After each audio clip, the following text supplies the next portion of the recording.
Hi guys, welcome to my online C. मेरा नाम है देव। सो गाइस, आज के इस वीडियो में हम लोग बात करने वाले हैं जीएसटी के लेटेस्ट अपडेट के बारे में जो नवंबर 2022 से यहाँ पे एप्लीकेबल है, क्योंकि रिटर्न फाइलिंग के अंदर काफी सारे यहाँ पे पोर्टल के ऊपर जो है चेंजेस आ चुके हैं। सो गाइस, यहाँ पे पहला अपडेट ये है कि यहाँ पे एचएसएन जो कोड होता है वो बेसिकली यहाँ पे स्मॉल बिजनेस के लिए भी कंपलसरी हो चुका है।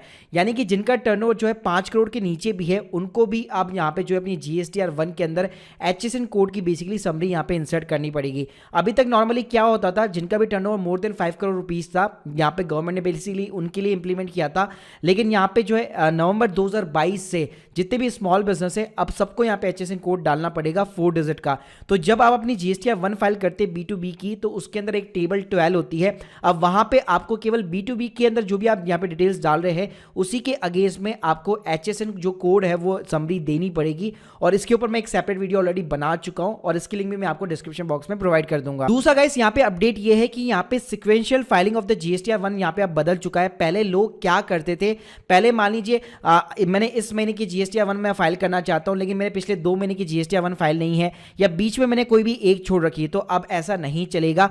अगर प्रीवियस कोई सी भी पीरियड की अगर आपकी जीएसटीआर 1 यहाँ पे पेंडिंग है तो आप करंट ईयर की जीएसटीआर 1 यहाँ पे फाइल नहीं कर पाएंगे। यानी कि आपको सीक्वेंस वाइज से हर मंथ जो है यहाँ पे जो जीएसटीआर 1 होती है, चाहे मंथली हो गया चाहे क्वार्टरली हो गया, उसको आपको फिलफिल करना पड़ेगा, तभी यहाँ पे आप करंट पीरियड की जीएसटीआर जो 1 है वो यहाँ पे फाइल कर पाएंगे। इसका गाइस यहाँ पे चेंज आया है कि जो हम लोगों ने जीएसटीआर 1 के अंदर देखा, यहाँ पे सेम सीक्वेंस जीएसटीआर 3 में भी एप्लीकेबल हो गया है।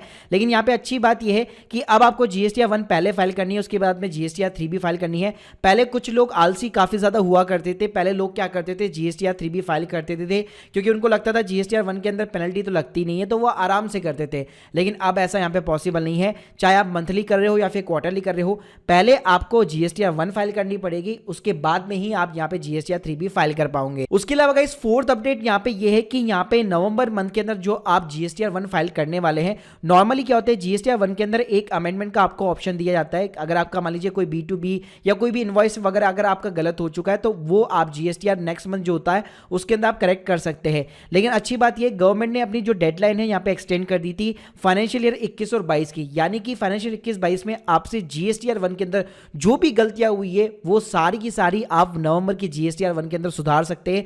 मान लीजिए अगर आपका B2B का कोई भी इनवॉइस गलत हो चुका था फाइनेंशियल ईयर 21-22 के अंदर, वो इनवॉइस भी आप अपनी जीएसटीआर 1 की जो नवंबर मंथ होगा उसके अंदर आप यहाँ पे करेक्ट कर सकते हैं। और गाइस, लास्ट अमेंडमेंट यहाँ पे ये है कि यहाँ पे नवंबर मंथ की जीएसटीआर जो 3 भी होगी उसके अंदर भी आप यहाँ पे करेक्शन करवा सकते हैं। यानी कि फाइनेंशियल ईयर 21-22 के अंदर आपसे जो भी यहाँ पे गलतियां हुई थी जीएसटीआर 3 के अंदर, मान लीजिए आप इनपुट टैक्स क्रेडिट लेना यहाँ पे भूल गए, आपने लिया नहीं है, 21-22 का भी आपके पास में बचा हुआ है, आप कहीं पे भी ले नहीं पाए हैं, तो गाइस नवंबर मंथ की जो आप जीएसटीआर 3 भी यहाँ पे फाइल करने वाले हैं उसके अंदर आप फाइनेंशियल ईयर 21-22 का जो भी टैक्स क्रेडिट बचा हुआ है या जो भी आपको कुछ भी करेक्टनेस करनी है जीएसटीआर 3 के अंदर, वो आप यहाँ पे कर पाएंगे। So if you like this video, please subscribe our channel and please join me on the Telegram channel for the live GST and the income tax updates. Thank you guys, thank you very much.